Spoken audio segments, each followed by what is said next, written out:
আজকের গল্প কোন স্বামীটা কিনব। শহরের বাজারে একটি বড় নতুন দোকান খোলা হয়েছিল।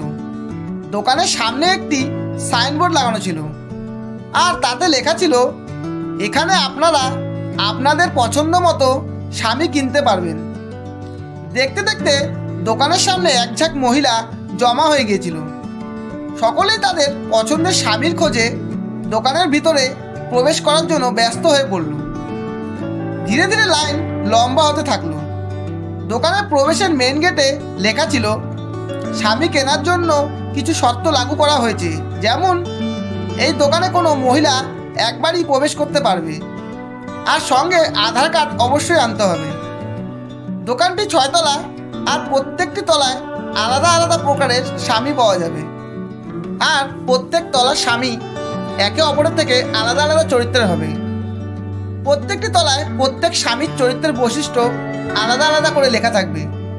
মহিলা খদ্দেরটি যে কোনো তলার থেকে নিজের পছন্দের স্বামী বেছে নিতে পারবে, কিন্তু একবার নিচতলা থেকে উপরের তলায় যাওয়ার পর নিচের তলায় আর ফিরে আসা যাবে না, একমাত্র একেবারে দোকানের বাইরে যাওয়া ছাড়া। এরপর একজন খুবই সুন্দরী মহিলাকে দোকানের ভিতরে যাওয়ার সুযোগ দেওয়া হলো। তো দোকানে ঢোকার পর প্রথম তলার দরজায় লেখা ছিল, এই তলার স্বামী ভালো রোজগার করে আর সৎ চরিত্রের হবে। এরপর মহিলাটি আরও এগিয়ে গেল, সে 2 তলায় চলে গেল। সেখানে লেখা ছিল, এই তলার স্বামী ভালো উপার্জন করে, সৎ হবে আর বাচ্চাদের খুবই পছন্দ করে। তারপর মেয়েটি 3 তলায় চলে গেল। 3 তলার দরজায় লেখা ছিল, এই তলার স্বামীরা ভালো রোজগার করে, সৎ হয় আর দেখতে খুব সুন্দর হয়। এবার এটা দেখার পর মহিলাটি কিছুক্ষণের জন্য চিন্তায় পড়ে গেল, কিন্তু এটা ভেবে সে উপরের তলায় চলে গেল, যদি উপরের তলায় আরও ভালো স্বামী পাওয়া যায়। এই ভেবে সে 4 তলায় চলে গেল। 4 তলার দরজায় লেখা ছিল, এই তলার স্বামীরা ভালো রোজগার করে, সৎ হয়, দেখতে খুবই সুন্দর হয় আর ঘরের কাছে স্ত্রীকে সাহায্য করে। এটা দেখে তখন সেই সুন্দরী মহিলাটির মাথা ঘোরার জোগাড় হয়, আর সে ভাবতে থাকে, এরকম স্বামী কি এখনো এই পৃথিবীতে আছে? তাহলে এখান থেকে একটি স্বামী কিনে নিই। কিন্তু মন মানার নয়, তাই সে আরও ভালো স্বামীর খোঁজে আরও 1 তলা উপরে 5 তলায় চলে গেল।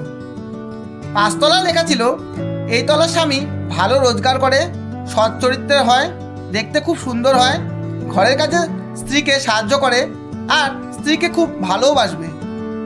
এটা দেখার পর মেয়েটির বিচার বুদ্ধি এখন জবাব দিতে আরম্ভ করেছিল। সে ভাবতে লাগলো, এর থেকে ভালো আর যোগ্য স্বামী আর কি হবে?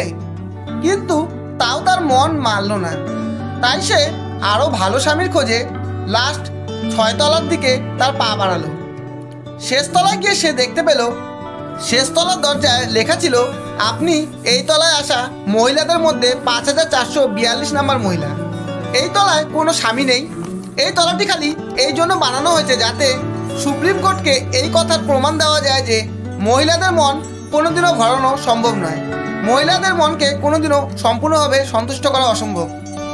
আপনাদের মতামত কমেন্টস করে অবশ্যই জানাবেন। গল্পটি শেষ অবধি দেখার জন্য অসংখ্য ধন্যবাদ।